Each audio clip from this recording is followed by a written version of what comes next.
जिन बाबा को रिपोर्टर ज्ञानेंद्र तिवारी के भाई राघवेंद्र तिवारी के बारे में सब कुछ पता था, उन्हें अपने सगे भाई सालिग्राम के बारे में कुछ भी नहीं पता है, खुद ही ऐसा बयान दे रहे हैं। जिन बाबा को पत्रकार के भाई की बेटी के बारे में भी पता था, उन्हें अपने सगे भाई की किसी करतूत के बारे में नहीं पता है, खुद ही इस बात को स्वीकार कर रहे हैं। जिन बाबा को पत्रकार के भाई के गृह प्रवेश की तारीख का पता था, उन्हें अपने भाई के गुंडागर्दी और उत्पात की तारीख का नहीं पता है, खुद ही सबके सामने ये बात कह रहे हैं। जिन बाबा को देश दुनिया संसार के बारे में सब कुछ पता है, सबके परिवार पर आने वाली आफत मुसीबत विपत्तियों का पता है, उन्हें अपने परिवार की विपत्ति के बारे में कुछ नहीं पता है, इस बात को खुद ही मान रहे हैं। देश को हिंदू राष्ट्र बनाने जा रहे थे जो बाबा, उनके भाई पर लगा है SC/ST एक्ट, तो कानूनी प्रक्रिया को मानने की बात कर रहे हैं।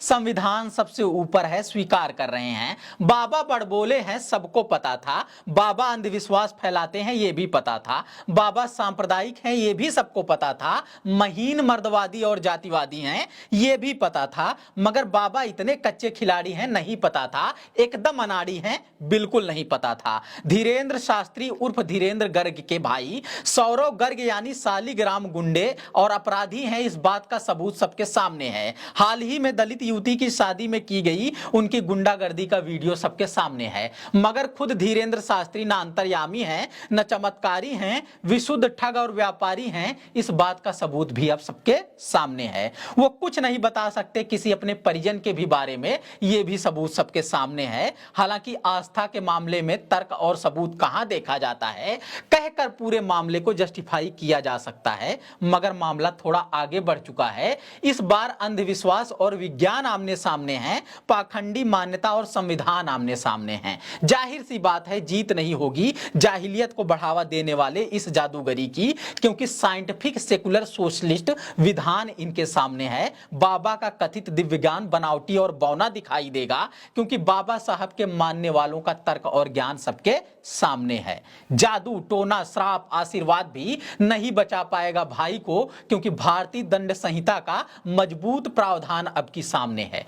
नमस्कार, मैं समर राज बोलता हिंदुस्तान में आपका स्वागत है। बाबा बागेश्वर धाम के नाम से मशहूर आचार्य धीरेंद्र शास्त्री के भाई एक दलित महिला की शादी में घुसकर उत्पात मचाते हैं, सिगरेट पीते हुए तमंचा लहराते हैं और भद्दी भद्दी गालियां देते हैं। कुछ लोग कह रहे हैं बागेश्वर धाम के गीत न बजाने की वजह से हंगामा कर रहे हैं, कुछ लोग कह रहे हैं धाम के आयोजन में शादी न कराने की वजह से हंगामा कर रहे हैं। मगर वजह कुछ भी हो, साफ दिख रहा है गुंडागर्दी कर रहे हैं। छोटे महाराज जी के नाम से जाने जाते हैं सालिग्राम, बिल्कुल बड़े महाराज जैसी हरकत कर रहे हैं। वो आधी गाली देते हैं, आधी जुबान से वापस खींच लेते हैं, खुलकर पूरी गाली ये दे रहे हैं। जातिवादी श्रेष्ठता की बात वो करते हैं, जातिवादी गुंडागर्दी ये कर रहे हैं। वो महिलाओं को अंधविश्वास के कुएं में ढकेलते हैं, ये शादी कर रही महिला को परेशान कर रहे हैं। मतलब छोटे महाराज भी बड़े महाराज का अनुसरण कर रहे हैं। उन्होंने बनाए हैं जो अपने पैरों के निशान, ये भी उन्हीं रास्तों पर चल रहे हैं।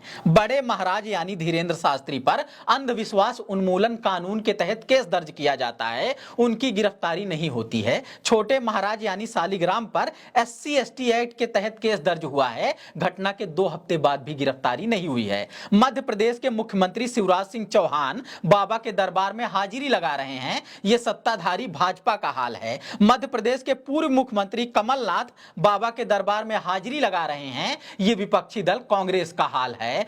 मतलब दोनों दलों के 2 सबसे बड़े चेहरे दंगाई बोल वाले बाबा के दरबार में जब नतमस्तक हो गए हैं, तब फिर समझ जाइए कि प्रदेश का क्यों इतना बुरा हाल है। क्योंकि साल के अंत में मध्य प्रदेश में चुनाव भी होने हैं, तो पक्ष और विपक्ष में बाबा का करीबी दिखने की होड़ मची हुई है। इसलिए इनसे उम्मीद खत्म हो गई है, मगर न्यायपालिका से थोड़ी बहुत उम्मीद बची हुई है। SC/ST एक्ट यानी अनुसूचित जाति जनजाति अधिनियम के तहत प्रावधान है कि आरोपी को गिरफ्तार किया जाएगा, ताकि पीड़ितों को प्रभावित न कर सके।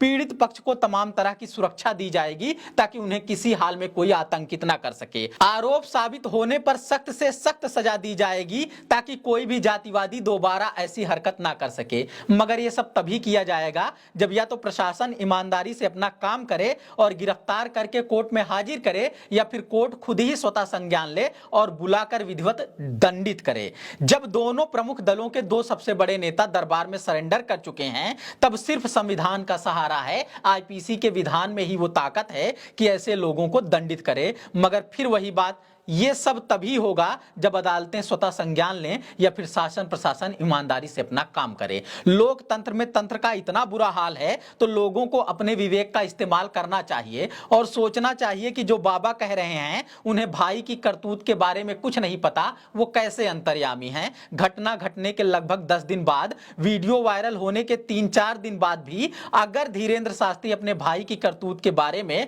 अनजान बने रहते हैं तो दिव्य शक्ति की तो बात छोड़िए, उनमें नैतिक शक्ति भी नहीं है। अपराधी को अपराधी कह सकें इतनी भी ईमानदारी की शक्ति नहीं है।